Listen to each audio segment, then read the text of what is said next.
Education आणि technical team ज्यांनी आज मला इथं बोलवून एवढा मान दिला आणि एक छान कार्यक्रम ऑर्गनाईज करते आपलं मेकॅनिकल डिपार्टमेंट. बऱ्याच लोकांना आणून इथं त्यांच्या एक्सपिरियन्स शेअर करायला लावले. तर ह्यातून एक प्रॅक्टिकल जो काय मगाशी मी आणि खाजगी सर तेच बोलत होतो की आम्ही ज्या वेळेला शिकलो 25 वर्षापूर्वी तेव्हा प्रॅक्टिकल असं काही नसायचं, बुकिश नॉलेज असायचं सगळं. म्हणजे इथं आम्ही अख्खं मेकॅनिकल इंजिनिअरिंग जरी शिकलो तरी सुद्धा मशीन कुठं आहे हे पण कधी कळालं नव्हतं. म्हणजे आज तुम्ही लोक एवढं प्रॅक्टिकल नॉलेजनी शिकताय, सगळं इथं फॅसिलिटीज एवढ्या चांगल्या आहेत आणि प्लस अशी इंडस्ट्रीतली लोक बोलवून त्यांच्याबरोबर इंटरॅक्ट करणे, तर it becomes very easy to understand things. त्यामुळे एक चांगला इनिशिएटिव्ह कॉलेज करते आणि असंच करत राहावं ज्यातून स्टुडंट्सना त्यातून खरं बेनिफिट होईल. माझ्याकडे जेव्हा हा टॉपिक दिला गेला, एकतर फाउंड्री आणि फाउंड्रीचं ऑटोमेशन आणि रोबोटिक्स हे, आणि माहिती 2 दिवस झालं आपलं हात चाललेला. मग सरांना मी म्हटलं सर आपण ग्रीन कास्टिंग नाही तर ग्रीन ह्याच्यावर काय बोलूया का, काहीतरी वेगळं. म्हणजे this is also the future. एक साईडला ऑटोमेशन आणि दुसऱ्या साईडला ग्रीन. म्हणजे आता आपल्याकडे बघेल तिथं ग्रीन चालू आहे. नक्की काय आहे कॉन्सेप्च्युअली खरं बरेचदा कळत पण नाही काय आहे ते. खरं ठीक आहे, म्हणजे it is way to go ahead. माझ्याबद्दल मगाशी सरांनी बरंच काही सांगितलं, तर एक छोटं मी सांगू इच्छितो की हा ग्रुप हार्डली 20 वर्षापूर्वी चालू झालेला. मौर्या ग्रुप ऑफ कंपनीज 2005 सालच्या आत काहीही नव्हतं. मी पण तुमच्यावर काय एक इंजिनिअरिंग ग्रॅज्युएट, ज्याला इंजिनिअरिंगसाठी करायचं नव्हतं.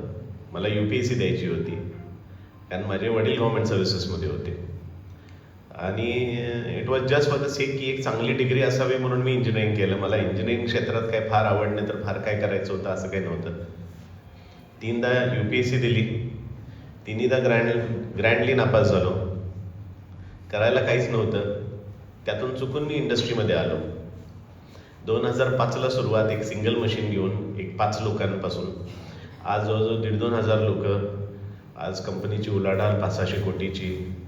आणि फाउंड्री टॉपिक चालू आहे म्हणून सांगतो की Maurya is 50,000 tons capacity plant. म्हणजे साऊथ महाराष्ट्रामध्ये वन ऑफ द टॉपमध्ये येतो आणि वी आर स्टील ग्रोईंग. आता हे कौतुक सांगायचं कारण की आम्ही फक्त 18-20 वर्षात आल्यामुळं या क्षेत्रामध्ये, हे 18-20 वर्षात आल्यामुळं आम्हाला काहीतरी डिफरेन्शिएटर फॅक्टर नाहीतर काहीतरी आम्हाला इनोव्हेटिव्ह ब्रिंगिंग आणायचं होतं. इनोव्हेटिव्ह आयडियाज म्हणा, म्हणजे दोन्ही अँगलनं. म्हणजे एक की आज फाउंड्री बिझनेस म्हणा नाहीतर हा इंजिनिअरिंग बिझनेस म्हणा. हा तसा म्हटला तर आज कोल्हापूर एरियामध्ये तुम्ही 100-200-500 फाउंड्रीज तुम्हाला सापडतील आणि तुम्ही ग्लोबल फाईट करायला लागला यातून. म्हणजे आज तुम्ही अमेरिकेबरोबर, चायना मेजरली, या सगळ्यांबरोबर तुम्ही फाईट करताय. तर तुमचं काहीतरी एक एज पाहिजे. तर Maurya was always into all this. म्हणजे एक तर सोशल रिस्पॉन्सिबिलिटी तर आहेच आहे आणि मौर्या नवीन चालू झाल्यामुळं मोठमोठे इस्टॅब्लिश्ड कंपनीज कधी एंटरटेन करायचे नाहीत ह्या कंपनीला. मग MNC कंपनीज ज्या छोट्या आहेत त्यांच्याशी आम्ही कनेक्ट व्हायचो. आज मौर्याचं बघितलं तर आज आम्ही 60% एक्सपोर्टमध्ये आहे. लोक 5-10% पण एक्सपोर्ट करताना घाबरतात आज. तर आज मौर्या 60% एक्सपोर्टमध्ये, 40% फक्त डोमेस्टिकला केटर करतं. तर ॲट द सेम टाईम हे जे काय नवीन आयडियाज म्हणूया, नाहीतर नवीन जे काय येणार आहे आज नाहीतर उद्या, फ्युचरिस्टिक ज्या काही गोष्टी आहेत त्या आम्हाला लवकर अडॉप्ट करायला लागतात. हे पण तेवढंच खरं. कारण if your suppliers to companies in Europe आणि US, हे जे काय समजा ऑटोमेशन म्हणा नाहीतर जरा काय अपर लेवलचे तुमचे इक्विपमेंट्स लावणे, नाहीतर पोल्युशन रिलेटेड, नाहीतर हे ग्रीन प्लांट म्हणूया नाहीतर ग्रीन कास्टिंग्स म्हणूया, ह्यांना फार तिकडं डिमांड आहे. नाहीतर ह्याच्यावर फार पुश केला जातो तिथून. त्यामुळं आम्ही हे व्हॉलेंटरीली घेतलं. म्हणजे आम्हाला कुठं कोणी काय आम्हाला पुश केलं नाही ह्यासाठी की ग्रीन कास्टिंग पाहिजे नाहीतर अशा काहीतरी म्हणजे इनोव्हेटिव्ह, नाहीतर व्हॉलेंटरीली तुम्ही काहीतरी घ्या. तर आम्ही स्वतः पुढाकार घेऊन काही ठिकाणी हे हे इनिशिएटिव्स घेतले.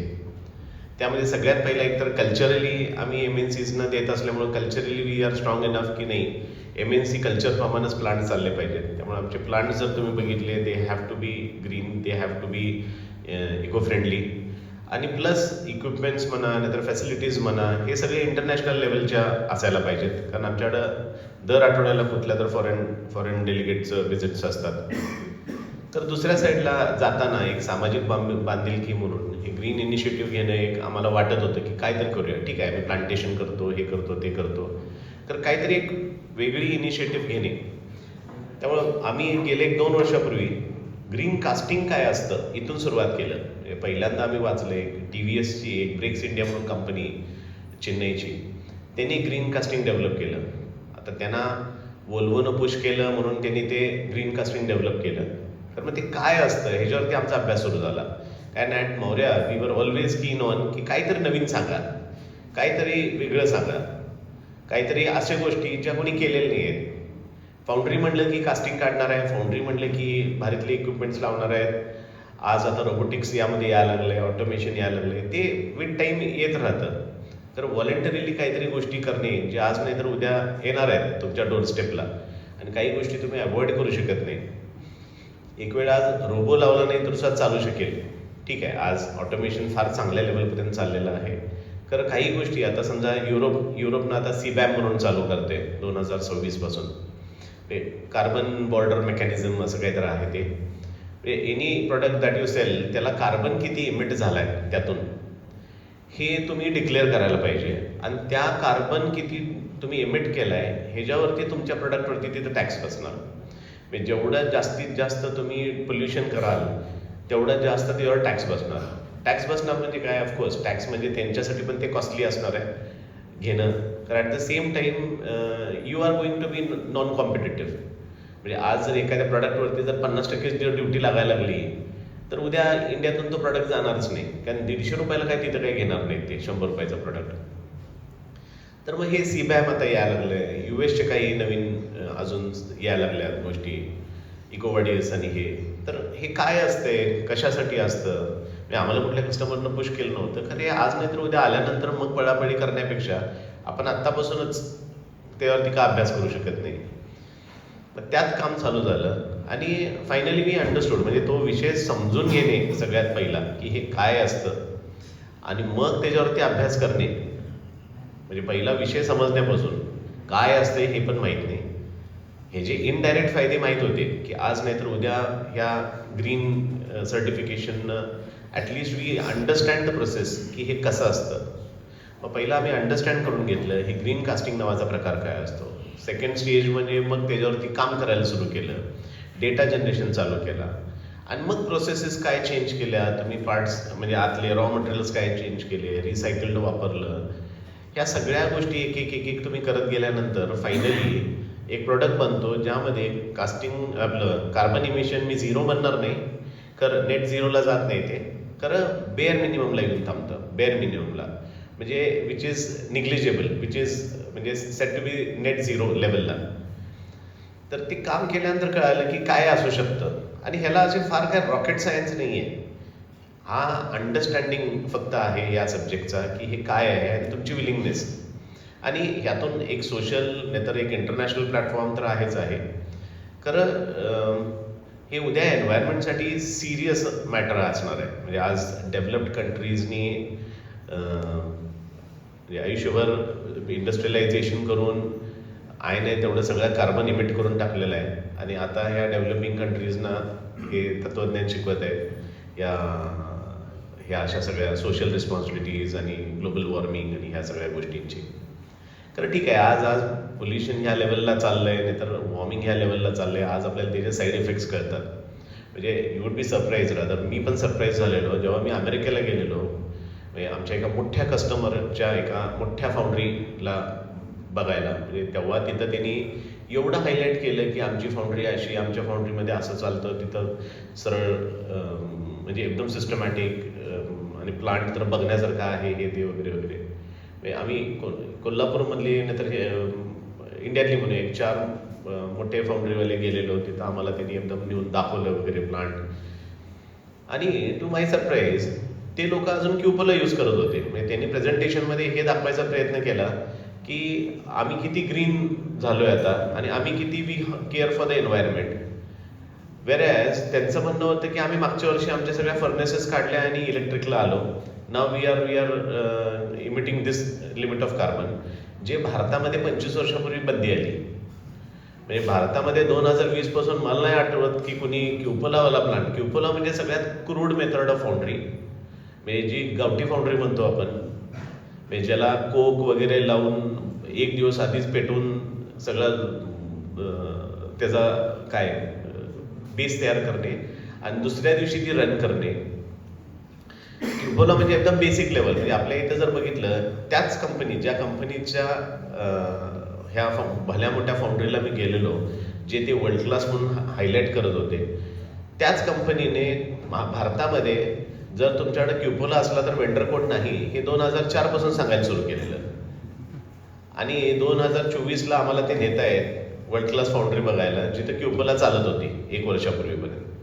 म्हणजे असे पण उदाहरणं आहेत. म्हणजे ते मोठमोठ्या कंट्रीज, मोठमोठ्या चर्चा, कारण आपण म्हणा तर चायना म्हणा, ज्यांनी who are not developed, who are under developing stage, ह्यांनी जे काय अडॉप्ट केलं लेटेस्ट टेक्नॉलॉजी, ह्या जुन्या कंपनीजनी पण अजून नाही केलं. आमची जेव्हा पहिला प्लांट येणार होता तेव्हा मला इच्छा होती की जर्मनीला जाऊन, कारण जर्मन प्लांट होता आमचा, मला इच्छा होती की जर्मनीला जावं, जर्मनीमध्ये चांगले प्लांट्स बघावेत, काय टेक्नॉलॉजी आहे, कसं करतात, कसे लेआउट असतात. आणि तेव्हा मला त्या जर्मन कंपनीने सांगितलं इथं गेल्या 20 वर्षात एकही नवीन प्लांट झालेला नाही आहे, तुम्हाला लेटेस्ट काय बघायचं असलं तर चायना नेतो तुम्हाला, तिथं दाखवतो. आणि माझ्यासाठी शॉक होता. जर्मनी म्हणा, US म्हणा, इथं सगळ्या जुन्या टेक्नॉलॉजीज आहेत, एकदम जुनकट टेक्नॉलॉजी आहे. म्हणजे थोडक्यात त्यांनी त्या फील्डमध्ये परत वाढ पण केली नाही. ते सगळ्या त्यांनी जो काय कार्बन इमिटिंग जे काही गोष्टी होत्या त्या सगळ्या पुश ऑन केल्या इकडं ह्या एशियन कंट्रीजना.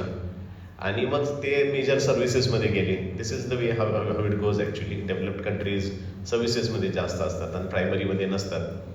तर आज आपल्याकडे आलेल्या आहेत ह्या सगळ्या गोष्टी. आपण लेटेस्ट ऑफ द टेक्नॉलॉजी वापरतो, फार more better than what Germany and US foundries use. आणि हे करत असताना आता आपल्याकडे हे जे मी म्हणतो ग्रीन कास्टिंग वगैरे, हे काय आहे, कसं आहे, त्यात आणि तुम्हाला व्हॉलंटरीली तुम्हाला काहीतरी करून दाखवायचं असतं.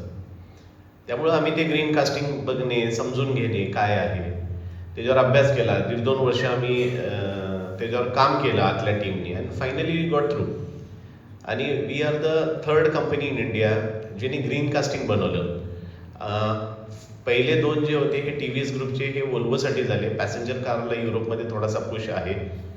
खरं आम्ही जे केलं ऑफ हायवे सेगमेंटला, म्हणजे ट्रॅक्टर सेगमेंटला, नाहीतर ॲग्री सेगमेंटला, जिथं अजिबात डिमांड नव्हती.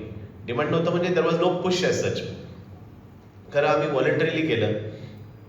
So first in off highway segment to get through this green casting.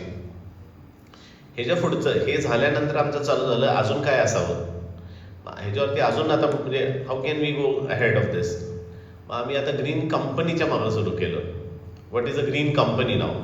आता हे ग्रीन प्रो झालं, ते तुम्हाला दाखवेल अनघा माय कलीग. खरं ती प्रोसेस कशी असते, she can explain it more better की ग्रीन कास्टिंग काय असतं. कारण this is the future again. पुढं जाऊन हे प्रत्येक फाउंड्रीला हळूहळू हे करायला लागणार आहे, ज्यामध्ये रिसायकल मटेरियल, तुमची सगळी सोलरवरनं पॉवर. ह्यासाठी आमचे सोलरचे पॉवर प्लांट्स आले. तुळजापूर साईडला आम्ही 6 मेगावॅटचा प्लांट घातला. तिथून सगळे आम्ही पॉवर पंप करतो आणि इकडं युटिलाइज करतो. तर हे सगळं करून झाल्यानंतर नाव वी आर कॉन्फिडंट इनफ की हे खरं होऊ शकतं. आणि ह्याला असं काय रॉकेट सायन्स नाही आहे, फक्त यू नीड टू अंडरस्टँड की हे काय आहे. अँड ॲट मौर्या आम्ही 18-20 वर्षात जुनी कंपनी असल्यामुळं आमच्याकडे इनिशिएटिव्ह घेणारी यंग ब्लड फार आहे. म्हणजे कसं असते, कधी कधी एक ट्रेडिशन पण चांगलं असतं, 50 years ऑफ लिगसी आणि काय ++ years ऑफ लिगसी. खरं दुसऱ्या साईडला तिथं तुम्ही फार हे पण होता, म्हणजे you get very rigid at times. We are flexible enough in 18-20 years and we knew की we are new into the market. त्यामुळे काहीतरी नवीन, काहीतरी इनोव्हेटिव्ह करत राहायला पाहिजे. दुसऱ्या साईडला we have all young blood, जे काहीतरी नवीन काहीतरी करायला कायम उत्साही असतं. त्यातनं आता हे झाल्यानंतर आमचं आता दुसरं initiative is green company. Probably we would be the first company in south Maharashtra at least. नंतर फाउंड्री झोनमध्ये, मशिनिंग झोनमध्ये, आमच्या सेगमेंटमध्ये आतापर्यंत कोणी ग्रीन को करायला गेलेलं नाही आहे. तर ग्रीन कंपनी म्हणजे काय, तर ओव्हरऑल कंपनीमध्ये जे काय, आता हे फक्त पार्ट रिलेटेड बोलतोय आपण मगाशी, फाउंड्रीमधून तयार होणारा एक पार्ट तो ग्रीन प्रोडक्ट झाला. It carries a certificate which says की this part has so much less of carbon emission. तर दुसऱ्या साईडला एक ग्रीन कंपनी. ग्रीन कंपनी म्हणजे काय, तर ग्रीन कंपनी म्हणजे त्या कंपनीमध्ये प्रत्येक गोष्ट जी काय तयार होते म्हणा, नाहीतर आत येते किंवा बाहेर जाते, नाहीतर तिथले तयार होत असताना ज्या काही गोष्टी वापरल्या गेल्यात आतमध्ये, त्या सगळ्या रिप्रोसेस्ड होतात, रिसायकल्ड होतात. Everything has an account to it. म्हणजे साधं एक मशीनचं तुमचं पॉवर काय चाललंय, ते पॉवर तुम्ही कुठून आणताय, कसं वापरताय, प्रत्येक गोष्ट ही बारकाईनं, म्हणजे तिथलं सगळं पाणी ट्रीट होणार, सगळे ऑइल्स ट्रीट होणार. अजून काय असतं, म्हणजे एनी काइंड ऑफ कंटॅमिनेशन, म्हणजे झिरो कंटॅमिनेशनला जाणे. तर ह्याच्यावरती काम चालू आहे गेल्या 1 वर्ष ते 1.5 वर्ष झालं. प्रॉबब्ली अजून पुढच्या 1-4 महिन्यामध्ये we would be through by December. And probably we would be the first company in south Maharashtra. नाहीतर आमच्या सेक्टरमध्ये तर पहिलाच जे ग्रीन कंपनीला जात आहे. तर हे काय आहेत इनिशिएटिव्ह सगळे, म्हणजे एक साईडला ऑटोमेशन पाहिजे, एक साईडला रोबोटिक्स पाहिजे, एक साईडला आहे ते प्लांट्स अजून अपग्रेड व्हायला पाहिजेत. हे नीड ऑफ द टाईम आहे. म्हणजे ह्याला ऑटोमेशन हे कशासाठी पाहिजे, तर आज मॅनपॉवर अवघड होत चाललेली आहे बऱ्याच केसेसमध्ये. आज रिअल टाईम डेटा म्हणूया आपण, हा पाहिजे. म्हणजे तुमच्या प्रोसेसेस तुम्हाला त्याच सेकंदाला कळायला पाहिजे कुठं राईट रॉंग होत आहेत. त्यामुळे ऑटोमेशन हे फार गरजेचं आहे. तर ॲट द सेम टाईम तुमची एक सोशल रिस्पॉन्सिबिलिटी म्हणूया, नाही तर आज नाही तर उद्या तुमच्या डोरस्टेपला येणारच आहेत ह्या गोष्टी, की taking care of the environment. म्हणजे आज व्हॉलेंटरीली बऱ्याच गोष्टी आपण करतो. आपण म्हणतो आम्ही झाडं लावली, आम्ही हे केलं. तर उद्या आज गव्हर्नमेंट ऑफ इंडियानं 1000 टॉप लिस्टेड ज्या कंपनीज आहेत, टॉप 1000 कंपनीज लिस्टेड, ह्यांना आता पहिल्यांदा डायरेक्टिव्ह दिलेले आहेत की तुम्ही तुमचं कार्बन इमिशन सांगायचं म्हणून. आत्तापर्यंत फक्त बाबा CSRच्या अंडर, सोशल रिस्पॉन्सिबिलिटीच्या अंडर कंपनीज ना पुश केलं जायचं. म्हणजे कंपनीज करायचे आपलं आम्ही झाडं लावतो, आम्ही काहीतरी हे ड्राईव्ह घेतला, आम्ही तो ड्राईव्ह घेतला. त्याचं असं कुठं फॉर्मॅट नव्हता त्याला असं काही फॉर्मॅट नाही आहे, त्याला कुठं मॅन्डेशन नाही आहे. ठीक आहे बाबा तुम्ही अशा सेक्टरवरती करावा, एन्व्हायरमेंटवरती करावा, कोण पण आपलं छोटं मोठं काहीतरी करायचं आणि we care for the earth म्हणायचं, हे ठीक आहे. म्हणजे ते काही ठिकाणी लोक करतात सिरियसली, नाही असं म्हणत नाही. खरं there was no direction to it, there was no accountability to it. आता गव्हर्नमेंट ऑफ इंडिया करायला लागलं आहे. गव्हर्नमेंट ऑफ इंडियानं पण आता स्टँड घेतलेला आहे. ह्याच वर्षी त्यांनी टॉप 1000 लिस्टेड कंपनीजना डायरेक्टिव्ह दिलेले आहेत की तुम्हाला हाऊ वुड वी जज you in terms of carbon emission is 1, 2, 3, 4, 5. ह्या भाषेत तुम्ही आम्हाला दरवर्षी आता रिपोर्ट सबमिट करायचा, ज्यातून आम्हाला आयडिया येईल की तुम्ही खरं काय करायला. आम्ही झाडं लावली म्हणजे काय झालं, आम्ही हे केलं म्हणजे काय झालं, किती झाडं लावल्यानंतर किती तुम्ही कार्बन न्यूट्रल केलं, नाहीतर आणि काय करता तुम्ही. अशा तुम्ही काहीतरी 5-10 गोष्टींवरती ते लावायला सुरू करायचं. मग ह्यामध्ये मग आता उलटं झालं. म्हणजे ह्या 1000 कंपनींच्या मागं लागलं तर ह्यांचे जे काही सप्लाय होणारे जे काही पार्ट्स असतील, नाहीतर ह्यांना सप्लाय होणारे जे काही रॉ मटेरियल असेल, ह्याच्यावरती ऑटोमॅटिक तो कंट्रोल यायला लागणार आहे. म्हणजे it is not only these companies who have to do something in house. आतमध्ये तर करा, त्याला ते ग्रीन हाऊस गॅसेस म्हणतात GHG. तर त्यामध्ये पण स्कोप 1, स्कोप 2, स्कोप 3 असतं. स्कोप 1, स्कोप 2 हा तुमचा फक्त इन हाऊस लिमिटेड असतो, म्हणजे आतल्या आत तुम्ही जे आत करता तेवढ्यावरतीच. हे सगळ्यांनी छान करून झालेलं आहे.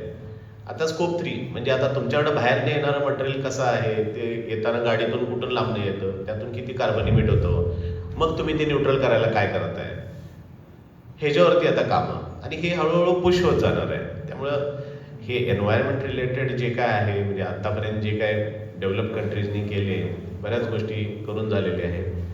आता आपल्याला ते आपल्याला निस्तरायचं आहे म्हणूया, नाही तर आपल्याला ते न्यूट्रलला न्यायचं आहे आपल्यासारख्या डेव्हलपिंग कंट्रीजनी. तर त्यासाठी ह्या ज्या काही गोष्टी आहेत, ग्रीन गॅसेस म्हणा, नाहीतर ग्रीन प्रोडक्ट्स म्हणा, ग्रीन कंपनीज म्हणा, नाहीतर accountability for what you are emitting, हे हळूहळू वाढत जाणार आहे. त्यामुळे this is need of the time की लोकांनी अंडरस्टँड करून घेणे आत्तापासून सर आपण आता KIT असताना environment was one of the subjects. त्यावेळेला मला पण कळालं नाही हे एन्व्हायरमेंटवाले काय करणार आहेत ते, कारण तसा तेव्हा काहीच स्कोप नव्हता.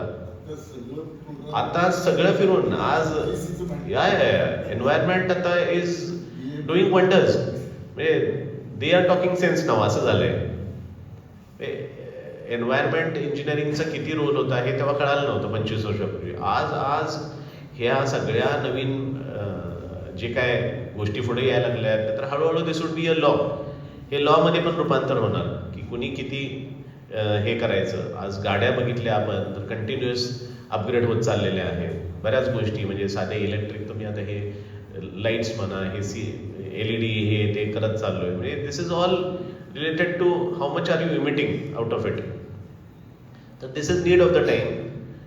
तुम्ही लोकांनी पण ते अंडरस्टँड करून घ्यायला पाहिजे हळूहळू.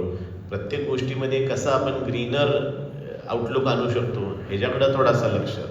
हे ट्रेडिशनल वे एक होती आपली आत्तापर्यंतची, तर आता ह्याच्या पुढं जाताना मोर ग्रीनर, मोर एन्व्हायरमेंट फ्रेंडली गोष्टी बोलतो आपण. ऑर्गॅनिक हे ते होत नाही ॲक्च्युली. खरं होईल म्हणजे आपण आत्तापासून आपल्या लाईफस्टाईलला ते तसं ॲडॉप्ट करून घ्यायला पाहिजे. गव्हर्नमेंट ऑफ इंडिया आता पुश करायला सुरू झाली.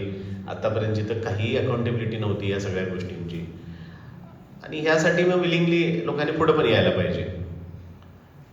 तर this was all about green casting and all. My colleague Anagha would share की ही प्रोसेस कशी असते जस्ट टू अंडरस्टँड.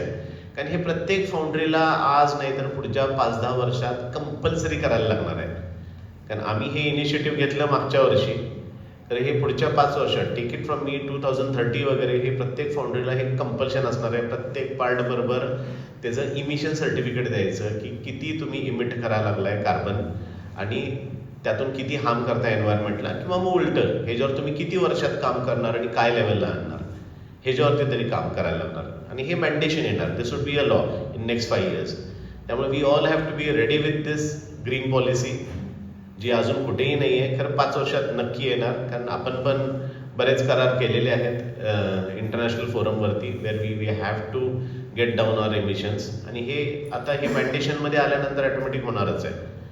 त्यामुळं आय वुड अपील, म्हणजे आता तुम्हाला नव्हे, ऑल इंडस्ट्रीज ऑल्सो, आता इथे इंडस्ट्रीचं कोण नाही तरी पण, की व्हॉलंटरीली पुढे यायला पाहिजे ह्या गोष्टी करायला. कारण उद्या हे लॉमध्ये झालं तर परत ते अवघड व्हायला लागतं, पळापळी व्हायला लागते, कळत नाही आपल्याला नक्की काय करायचं काय नाही, आणि मग ते नुसतं कागद भरायचे कामं व्हायला लागतात. So it is need of the time with automation, with robotics. जसं इकडं आपण म्हणतोय मशिनरीमध्ये जेवढं हाय एंड वापरू आपण, तसंच इकडं आपल्या प्रोसेसेस ज्या आहेत त्या किती ग्रीनर करता येतील ह्याच्याकडं पण तेवढाच बरं. अनगा वुड शेअर हर डिटेल्स नाव. तू सांगू शकशील जास्त चांगलं about the processes. And thank you. This is from my side.